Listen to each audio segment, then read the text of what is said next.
So thrilled. Just checking in, Sue, can you see the Stop Quitting Coach Camp presentation? I sure can, Joel. 2 thumbs up. All right. Well, I am, again, just thrilled to spend some time with everybody here who shows up for this. It's just great. And I am recording this so that if you find it helpful, you can go back and take a listen or share it with anybody that you'd like to do. So the first thing I thought of when I built this camp was to think about what's it going to do for you? What's the potential of this time together? And the question is always asked, like, how is this going to help me? If you're going to give me 45 minutes of your time, how am I going to potentially give you some value back? And this is what I would offer. During this time, there's a potential that you could connect or renew your connection with your dream future, with your kind of extraordinary. You could start possibly seeing some of the things that we think of as adversity as a little bit different, like a shift in our mind to sort of a resistance training.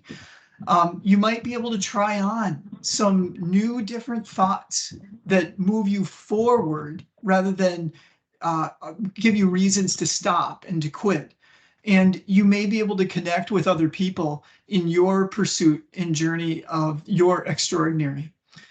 The most important thing that I do as a coach or at Coach Camp is to help you become aware of your thoughts.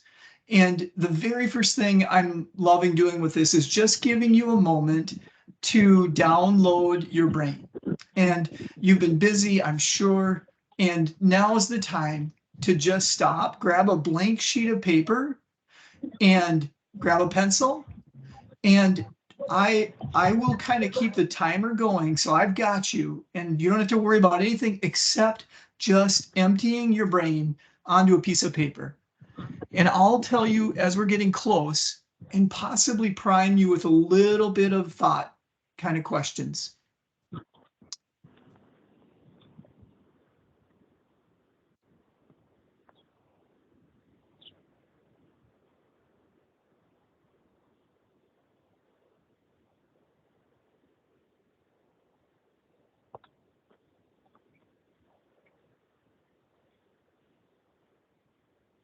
If you've just come on, we're just allowing you to take a few minutes to empty your brain.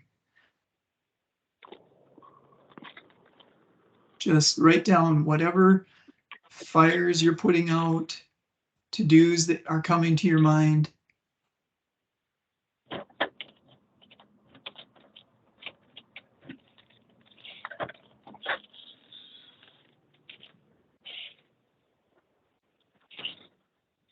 Just keep writing.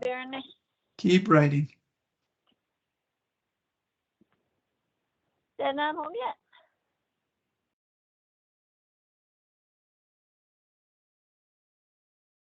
There's things that are coming up for you in like relationships or maybe even emotions that you're experiencing. Just go ahead and write it down.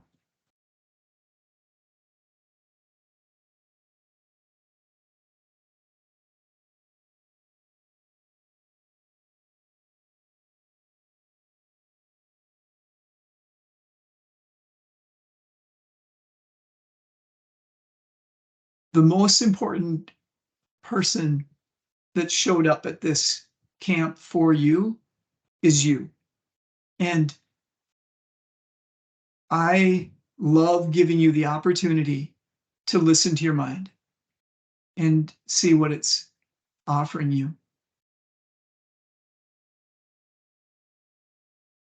About 30 seconds left, and you're welcome to keep writing. You might choose to just take a step back and sort of eavesdrop on your mind a little bit, like take a look and see what's all on there. Just step back from it for a minute and see this amazing thing you have as a mind to hold all of this stuff and to sort it through. It's just so beautiful. And I just encourage you to just love it because it's a huge, huge gift to us. So if things come up for you, you're welcome to write it down. I want you to keep the paper handy because this is going to be something, it's going to be something we work with today. Well, I'm going to bring you into my bumping up against failure and quitting with a story called the $1,000 tomato. And you might ask, like, how could I make create a tomato that's worth $1,000? Let me show you. So back, I can get this moving forward. Back in 2010, I was a new homeowner and a new dad. And around that time, my wife was visiting with some friends in the neighborhood, and she brought this book back to me. It was called The Square Foot Garden. And it was written by this gentleman who was a efficiency expert. And he had figured out a way after he retired to create a garden that was ultra efficient, that it gave just enough space for plants to grow in a square foot. He made a book out of it to say you can put this many radishes and this many tomatoes, and they take this much space. And when she brought this book back to me, there was just something that went off in my mind like a light, like, this is so cool. And I had this little dream, like, if this works, I could bring the farms back to the city. We had built our house on a strawberry field, and I hadn't done hardly any gardening or anything up to this point, maybe a little bit just to get to know my wife. And then this thought came, and like, people are detached from the land. We're drawing all of these people into the city, and they're losing their connection with the soil. They're losing their connection with the thing that sustains us, the food and the beautiful. So I had this strong urge, like, this is going to be so cool. And so I built this garden, this square foot garden. I'm staying there with my daughter, and it kind of worked. Like, we got produce, but I found that it really just dried out very fast. So if we went on vacation, it didn't work. So then I had to run different things like drip lines and things to just keep it moist. And then I had to worry about the drip lines breaking when we were gone and flooding our lawn. And it really didn't feel like a win to me. It was kind of like, this is not going to be easy enough for us to bring the farms back to the city. So I'm going to forward here. There we go. In 2014, I became aware of another invention. It was called the sub-irrigated garden. And this was called the Earth Box. And instead of dealing with watering on the top and dripping it down or waiting for the rain, it allowed it to be sort of a water trough in the bottom. And that allowed the plants to grow down into it and feed it. And there was some design parts of it that allowed the plant not to get root rot and things like that. And I thought, this is it. Now I don't have to worry about watering, so I can build this thing and scale it up. And I built a few of these that are smaller, and yeah, they didn't produce like I was wanting them to. So I called that a fail. Like, I didn't think this was the answer to my dream of bringing the garden and bringing the farm back to the city. So I scaled it up. And in 2015, I made a bigger one, and I used some like milk crates to create the holders, and I just followed a different, bigger design, and it kind of worked. Like, we got a bigger garden, we got a few more tomatoes, and it was a pain because this big water trough underneath it was a mosquito hatchery essentially. And so I had to place like floater things of chemicals in there. And I just like, this is not going to be easy enough for me to bring, the farm back to the city. There's got to be a better way. And then in 2016, I came up and kind of uncovered a new idea. I found this magical thing called microfiber cloths. And, they've been around forever now, but I thought, this is so cool. These things don't degrade and they can wick. And I could build this long little train of non-absorbing wicking that would fuel out the wick to the plant. I mean, if trees can do it, if they can take water from the earth and get them all the way up to the leaves, how come I can't like spread some water from a bucket that spreads it out to the soil? Well, it was a absolute failure. The wicks didn't work. They didn't feed the plants. So in 2018, as I was reimagining my thing, and believe me, at this point, I'd gotten a lot of like, Joe, the plants like to be watered from the top, and it's easier to grow in the ground, and all of this kind of feedback that I just thought to myself, I can figure this out. I can make this happen. And so as a part of it, I was starting to kind of figure out how to raise a bed up and using some of these corrugated tubes to sort of support the weight and allow for some drainage. And there was just something that went off in my mind like, I wonder if those could be reservoirs of water. And so I created this design where I made the corrugated tube both the structure of the bottom of the plant of the thing and the wicking chamber. And so I started with that, and I put this out into a strawberry garden, and it kind of worked. Like, it fed the plants. I could just fill up the tubes, leave it there for a couple of weeks and not worry. But it was super ugly, and my wife hated it. Like, looks like plastic running all over the place, and it was awkward to build. So it kind of still felt like a fail. Sorry, these are a little delayed. Bringing me to today. So whatever that number of years, 13 years later or whatever, now this year, after all of these different renditions, all of these different things, I figured out how to create a standing garden that's sub-irrigated, something that the water can be poured in underneath, feeding the plants whatever they need for water, and then, allowing for top watering as well.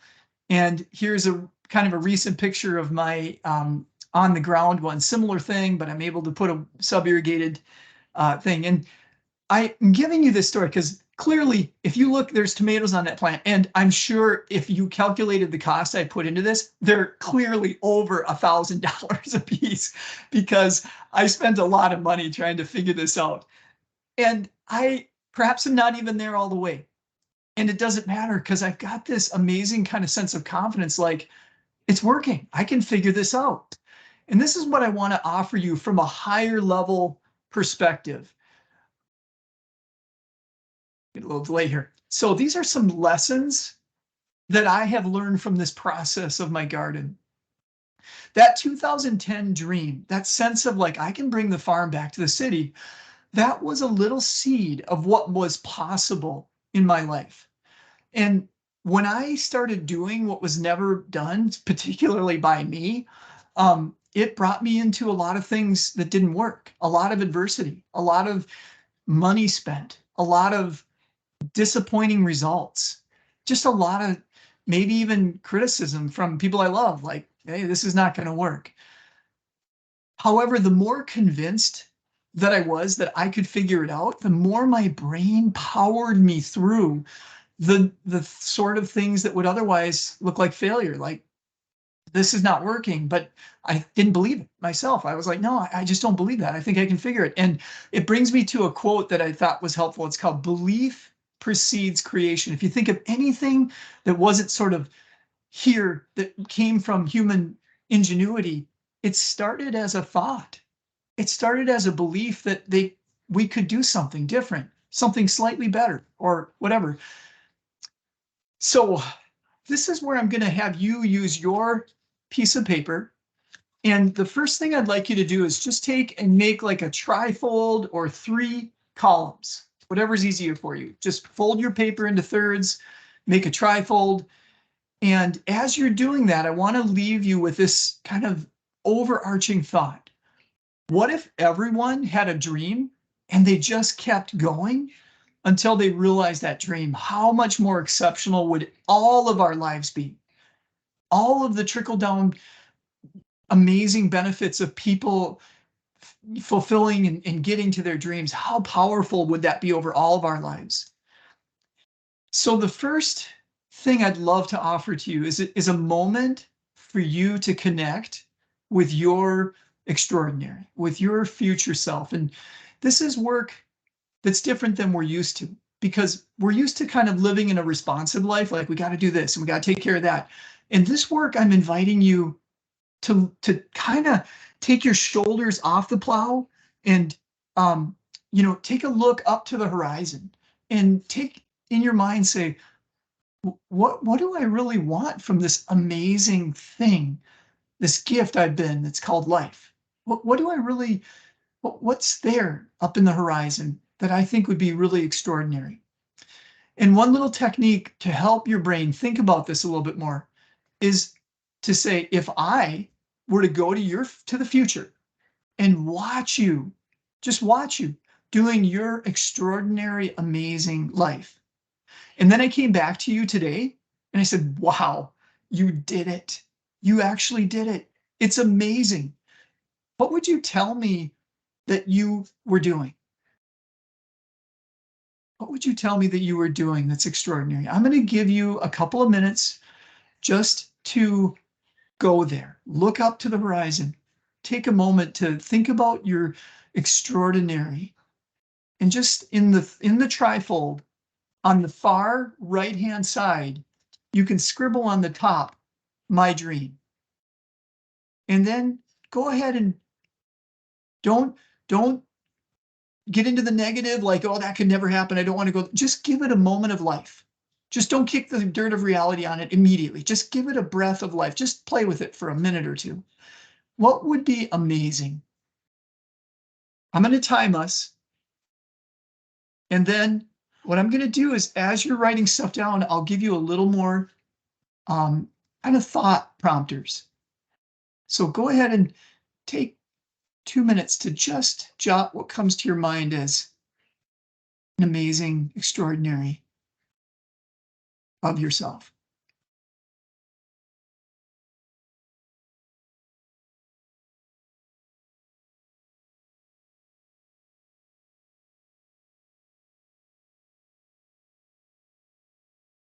And just keep writing, but I'm going to give you some thought prompters here. Sometimes looking at just the results, like an income, or what are you loving doing with your time? Or what's an amazing fitness or health or weight or diet that looks like then?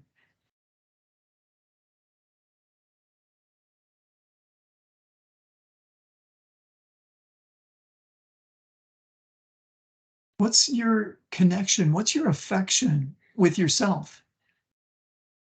Who else are you loving spending your time with? Who are you inspiring?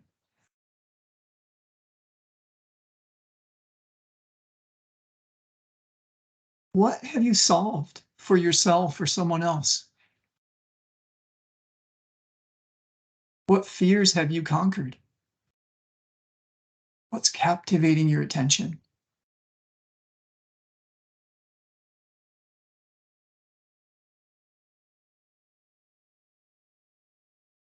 About 15 seconds, just keep writing whatever comes to your mind.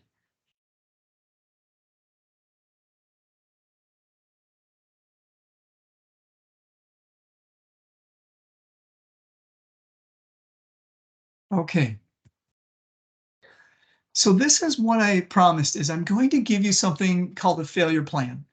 And what this looks like is, if you take your trifold now, the thing you've started writing with your dream, my dream, I want to reflect back to a part of this belief precedes creation. And one of the reasons I think it's important to remember this is, the thing that will carry us across most of the resistance is this belief, this sense of confidence or conviction, like, this is so important. This is, I must complete this. And it's kind of like a way to think of that is like, what is your no matter what reason? Why is this so important? Take just a moment to consider why, or what your no matter what reason is for this amazing dream. And you might have to just choose one dream and say, this is the one I'm going to play with today.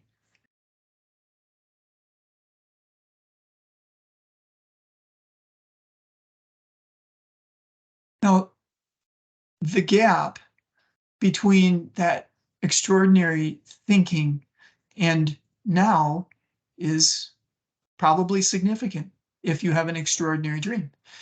And it's important to kind of take a moment to say, where are you now? What's the gap? What are the current circumstances of your life? Whatever your goal was, take a look at where are you now? What's this look like? If it's an income, if it's a fitness thing, if it's a relationship thing, if it's a skill set thing, you know, what's the current?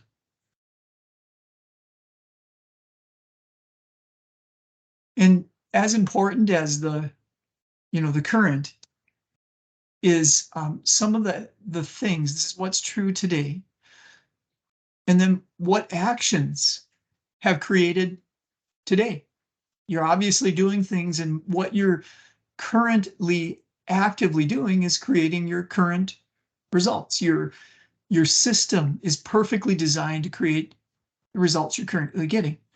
So looking at those in a non-judgmental, but just a curious way, like, I wonder what I'm doing right now that's created this.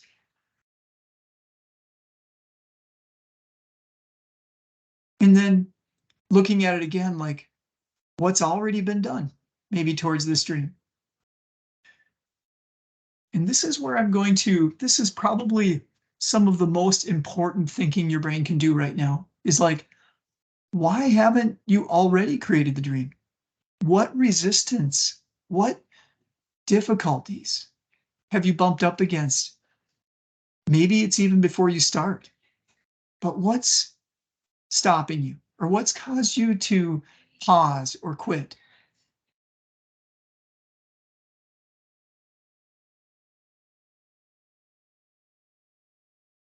So why quit? And this is something I wanted to explore with you all, because I think it's very helpful to understand what's going on. Quitting is actually an action. It's something we actually do. We think of it as just like pausing or something, but it's actually, it's a decision we make, and decision leads to actions. So what are, how does a decision to quit start? It starts at the thought level. So quitting starts upstream. It's kind of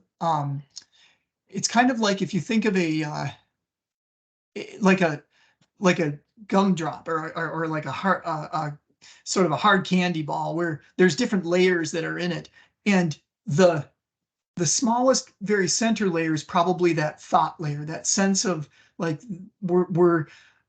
it's where everything else kind of comes out from. So the thought, and then the feelings of like discouragement or whatever, and then the actions, and then the results in our life.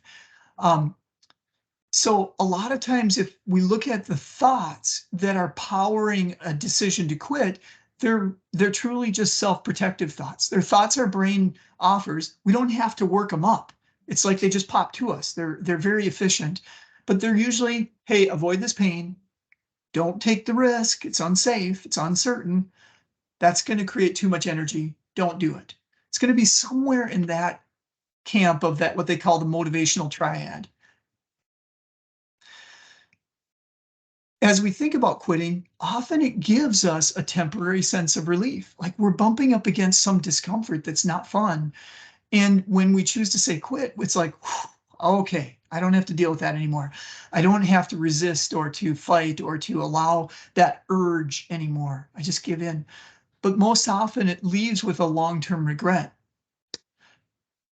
Oftentimes persisting through what our brain wants to tell us is fail, gives us a temporary discomfort. It's not that fun to feel some of those emotions and some of those criticisms or whatever. But it gives the long-term reward. Most probably is the reward of self-confidence. You conquered something that was challenging.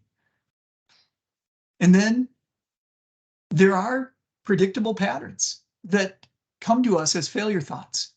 And this is the amazing thing about a failure plan, is if you can identify ahead of time what your brain is going to offer you as a failure, go back, don't go forward. If you can think about it ahead of time, you can kind of sort of dull the pain of it, or at least just create a plan to say, I know it's going to hurt, but I'm going to not listen to this. It's just a thought.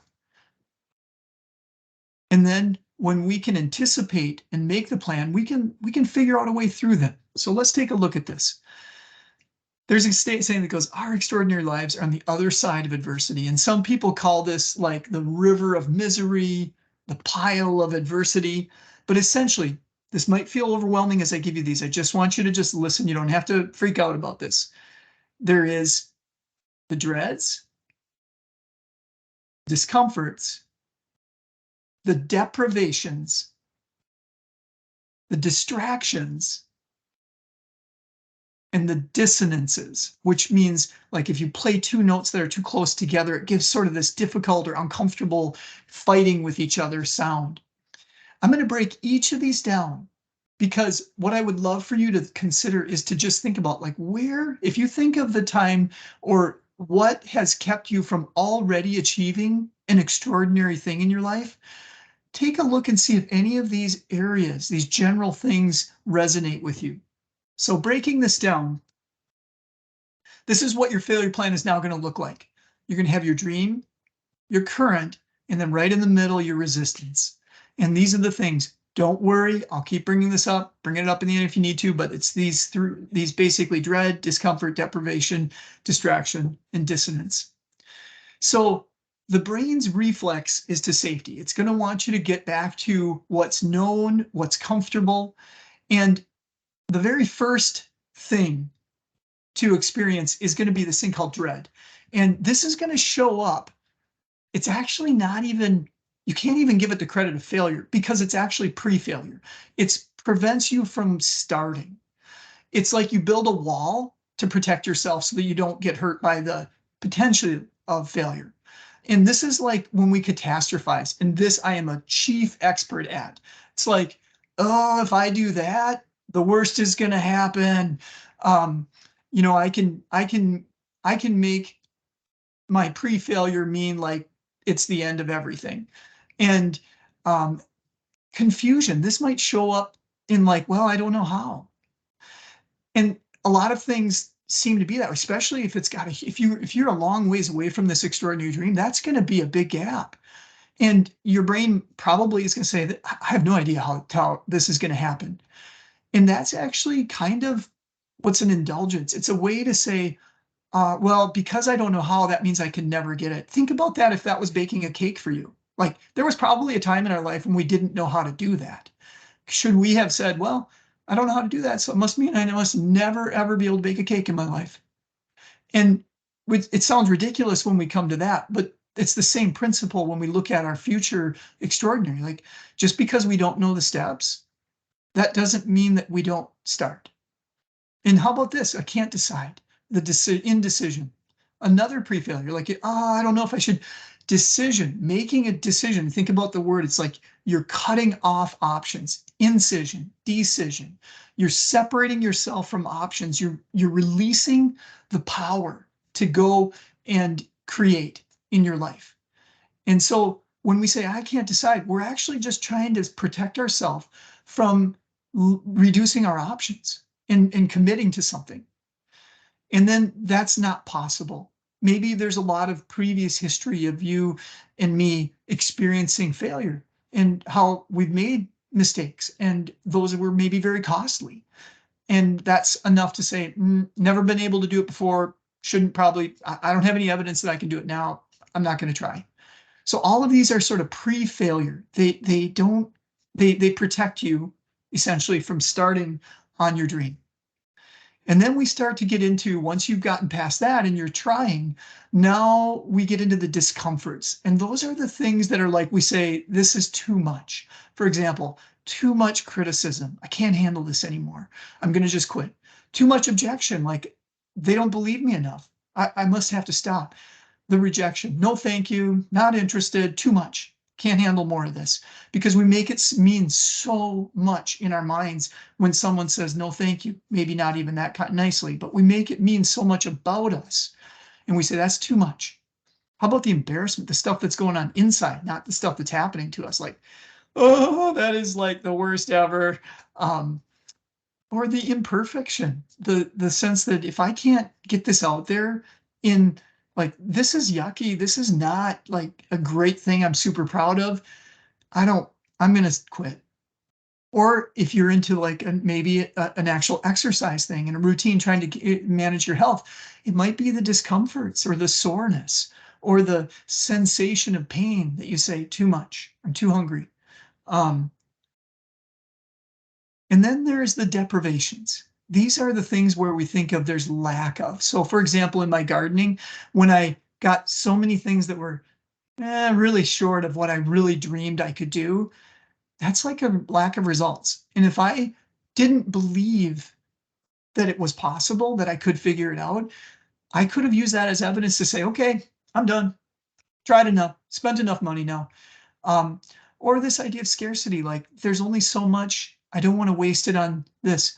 And that's a way that we use sometimes to sort of say it's just, I don't have enough to do all of this. And then there's this thing called distraction. I probably don't need to describe this, but it's the idea that when we've committed to something that's really important to us and it gets kind of hard and we're bumping up all against all these sort of, it's too much, it's not enough. And then there's this shiny little thing out there that's like, oh, that's kind of fun. Look at that. And maybe that's a new thing I should get into. I kind of lost my interest in this other thing that was important to me. Or it's just the unaware of distraction, like, oh, you know, the apps that are so skilled at collecting and grabbing our attention and our time. And then there's this super important but extremely subtle thing called dissonance. And that means that when we're becoming something different, when we're putting on a new identity, like we're putting on a new pair of clothes, and it feels a little awkward, it feels a little tight, we're going to be looking and our brains are going to be saying, you don't fit this. You're not like them. You actually belong back here. The imposter syndrome or self-sabotage.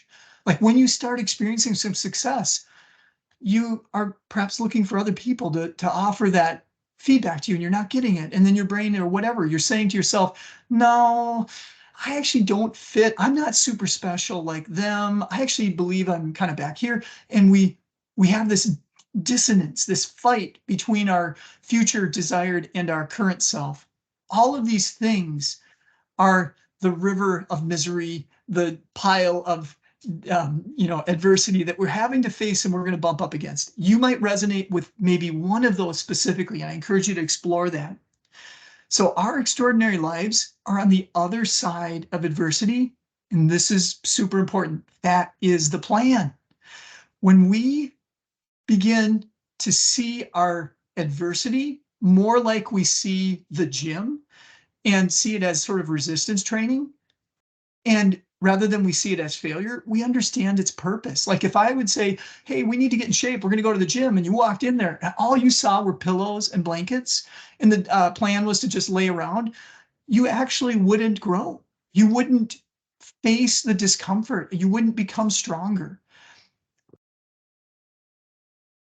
And so when we continue through the resistance, after our desired, we gain the self-confidence.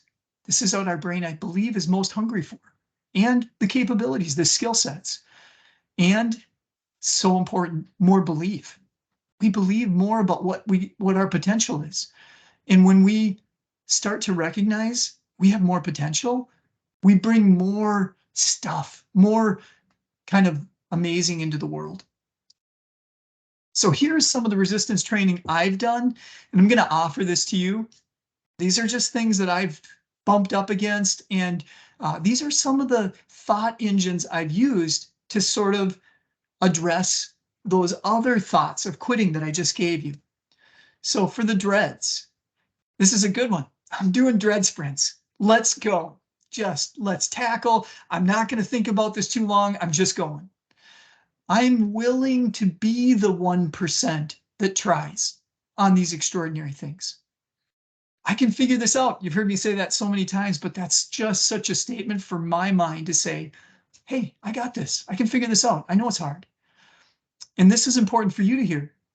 And me too. I'm extraordinary too.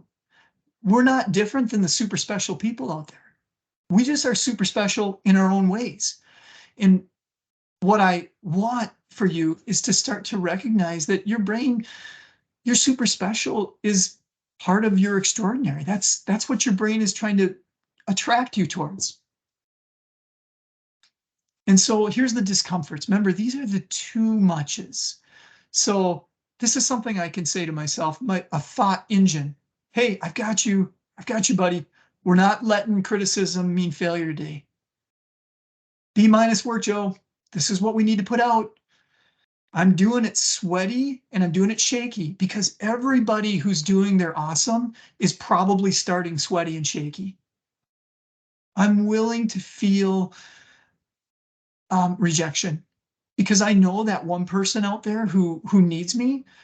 I'm going to have to go through 100 people who probably aren't ready for help, but there is one. And so I'm willing to do it today. I'm all in. How about in deprivation? These are the two littles. Remember, I determine my effort, not the timing of results.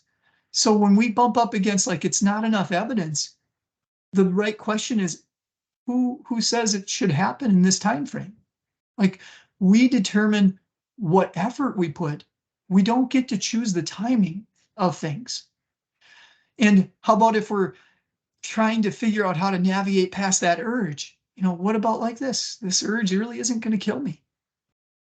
I can live with this. And how about these distractions? How about this thought? I'm willing to stay focused. I'm all in. I'm 100% committed to this. Not today, distraction. And here's your dissonances. These are the things that where you're changing an identity. And this is where you say, I'm willing to consider new thoughts. I'm open. I'm willing to be the 1%. Because when you start to go after your extraordinary, you're probably going to separate from your pack, from your people, because your people are comfortable with who you are right now. And when you start to reach for that extraordinary version of yourself, you might find that you don't connect with people as much that way. You start to separate from the pack, and your beautiful brain says, whoa, this is dangerous. Don't want to be noticed. We want to, you belong back in the pack. And we have to tell ourselves, oh, I know, brain, but I'm looking forward. I know what I really want and I'm going for it. I'm willing to be the 1%. Here's another important one. I'm already 100%. I'm already 100% worthy. There's nothing about this result that changes. They're completely disconnected from my worthiness or from my lovability. Like they're not, there's no connection at all between that. You're already 100% worthy. You're already 100% lovable. And then this one, I'm convincing my brain. So when we bump up against that difficulty, like, I'm convincing you, brain. I have to be the one that convinces you. So here's some thoughts to try on. Think about it like me bringing thoughts to you in a dressing room and saying, hey, try this one on. See what you think about this. So here's a thought. I know I have to teach myself what's possible. Perhaps you've had people come and encourage you and say, hey, you do awesome at this, but it never maybe resonated with you. It's like, they just really don't know.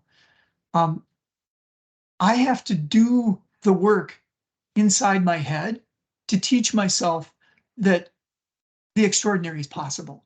I have to do the work to fight the disbelief of like, nope, I'm going to shut that one down. Not realistic. Smother that dream. I know I give myself permission to be awesome. Like oftentimes we're looking for permission from other people to say, oh, you're good enough to do this. But really, if you think about that, they're giving you words. You're having to interpret them in your head and say, yeah, I can accept that. Why don't we just forget that phase and just say, well, maybe I give myself permission to be awesome, extraordinary.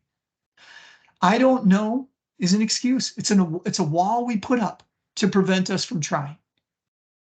And I don't get to know the how until I'm there. Like that's kind of an amazing thing about life. It's not going to give you the instructions to get to your extraordinary. Somebody else might be able to give you ideas and coach you. Like, for example, if maybe someone's married and they tell their path of like how they got married and what they did to find the right person, but they don't, your path, you can learn from them, but you have to uncover your path. You don't get your path until you have arrived. And here's a very helpful thought too. It's not better there than here, but it is worth it.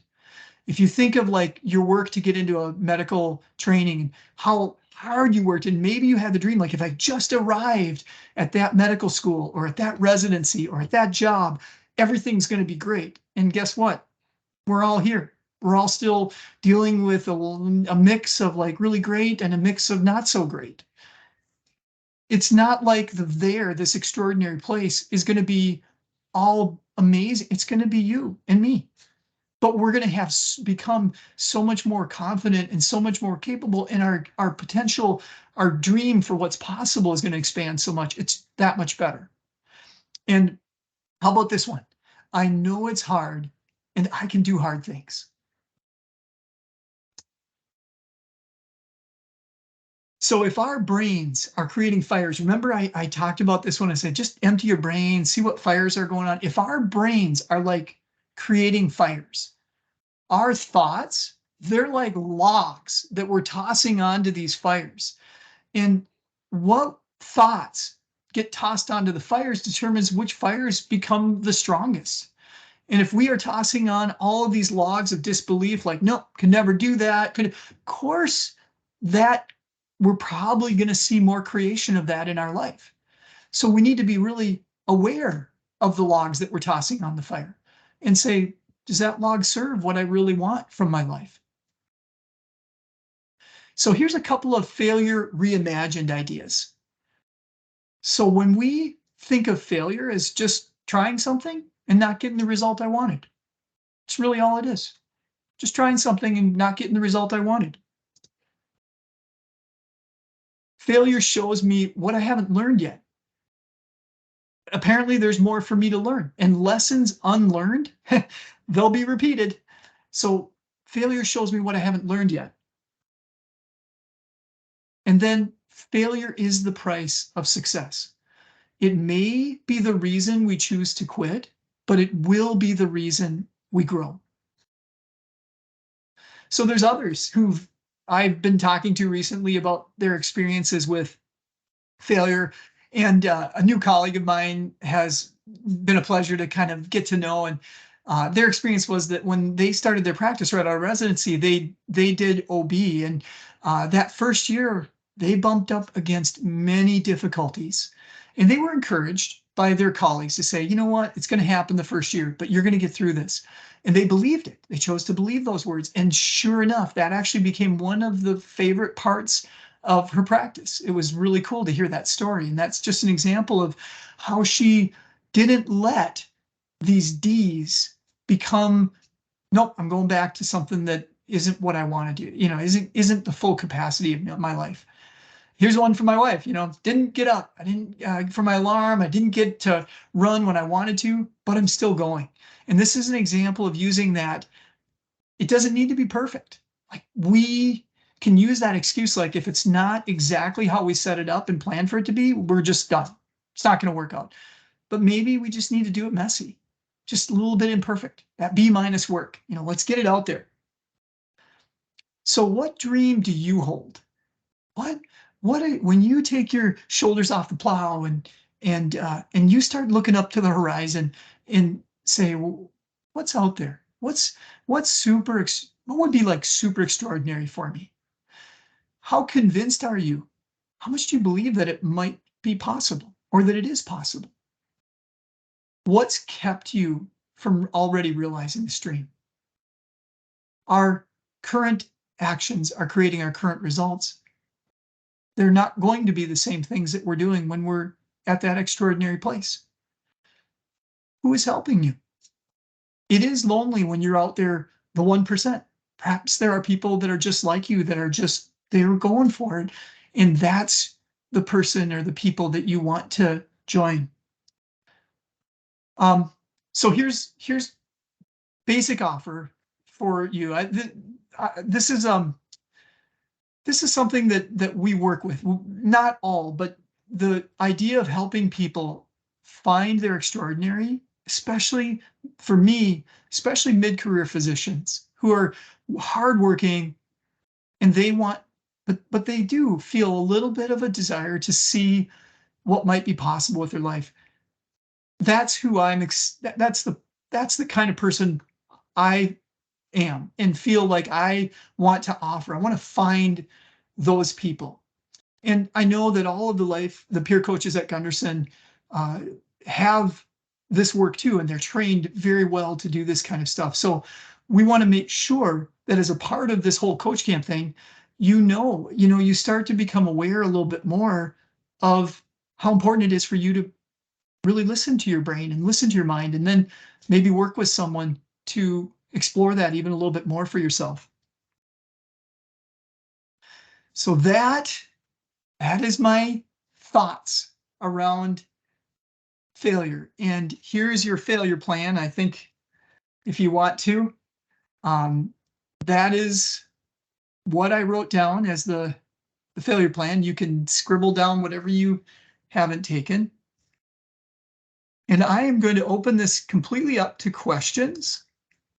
And if anybody cares to do any sort of live coaching, you are very welcome, but we can just do questions. Or if you've had enough and it's time for you to get going, thank you so much for joining me and just letting me tell you about my journey. Are there any questions? And you'll have to unmute yourself if there's a question.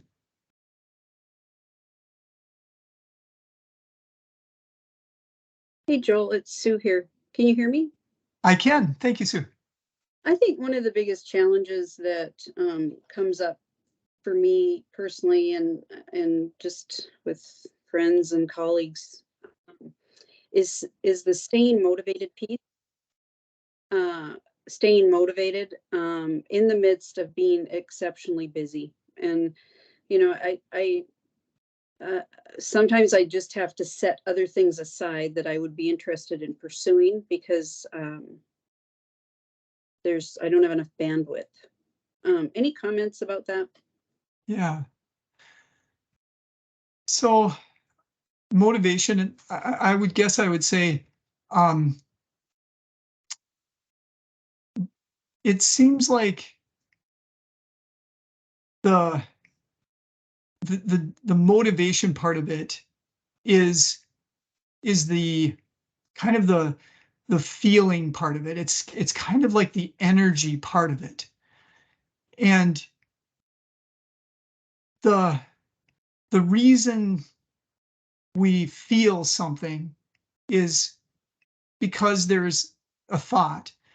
And it might be that the thought is super serving to you, that it is exactly the right thing for you. It's the right thought for the right moment.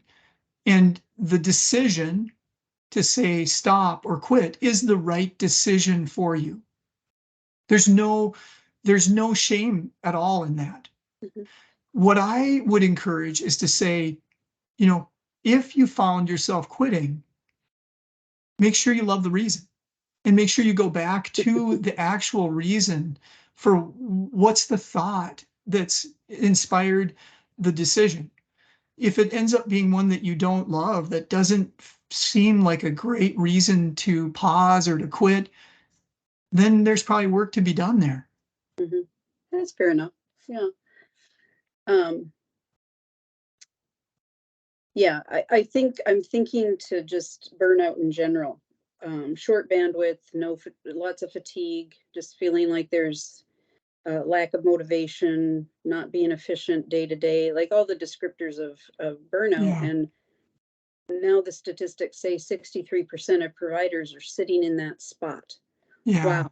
It's hard if we want to pursue something that's for ourselves and we lack motivation, Yeah. maybe even motivation to think deeply on the topic. Yeah. It's just, to me, it's sad that Yeah. we're in these circumstances. Yeah. And I'm not trying to sound like a victim because that's not my approach to life. It's just sad that we're suffering to this degree, and it can be hard to get motivated to even Yeah. try to fill our cups a little bit in order to get more motivated, in order to try some new things, in order to, keep going. And this is a dilemma, right? It requires a strategy. There's no answer to it yet, but Yeah. worth I pondering. kind of think of burnout as, probably not.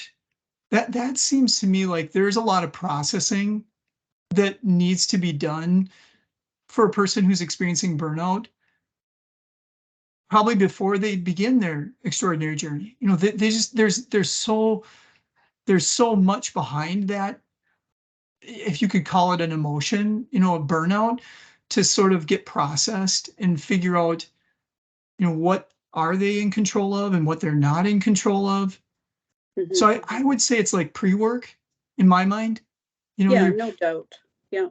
you're, And then that speaks to, there's a lot of people in pre-work then, yeah, know, absolutely. that's tough too, that we can't realize our biggest dreams if we're still sitting trying to sort through the weeds. However, that what just popped into my mind is, how do we look at burnout or imposter syndrome or some of these labels that have been given to healthcare workers over the years? How can we switch a mindset instead of saying, oh, it's burnout syndrome? Why can't it be burnout opportunity? So it's an opportunity to dive deeper. So I think that's going just It's a like clever my idea. little takeaway is switch the wording up and consider it opportunity. So It's fascinating when you switch the wording, something switches in the brain. Isn't yeah, that just amazing? yeah. Like, why Yeah, does that burnout happen? opportunity. Let's walk out that mantra. Yeah. And why do we want to consider it an opportunity? What does that change about it that makes it more kind of like overcomable? Right. Or at least maybe there's a little more energy I feel around that term. Okay, Yeah. there's an opportunity here. Well, I like opportunities. Let's dive a Yeah. little deeper. Yep. Why am I feeling this way? I too kind of brainstorm a little bit here and just saying, you know, I do think processing the whole thing around burnout, perhaps though some people's way out of burnout is to identify their extraordinary and just start to get a breath of perspective again, and Mhm. realize, oh, I probably need to do things differently than I'm doing in order to create different results in my life than I'm currently creating. Yeah, I like that too. I think that's about personal growth, isn't it? To get to the point where Yeah. you're willing to explore it that way. Absolutely. Yeah. Thank you, Joel. I'm going to have to step off for No, it's, clinic. yeah. Thank you for Appreciate coming, it Sue. I really appreciate it. very much. All right. I'm open to anybody's thoughts or anything you want to do with this time. Otherwise, you are welcome to continue with your day. Really appreciate all of your time and just camaraderie, man, as we kind of approach these really, really important things for ourselves together. Oh, if anybody's interested, this is my garden babies, I call them. Like, these are the things I've now been able to create with these new forms of, essentially it's a watering system, and it's just fun. Actually, I got a name for it. I actually got a website for it, but you can't even find it. So it's I'm calling it the Aquaconda. It sort of looks like a anaconda, sort of. If you have a good imagination, maybe. But I think it's cool. It's fun to be able to water these plants and not have to worry about them for a couple of weeks, and really cool. Any other thoughts, or anybody want to do any other coaching or anything like that?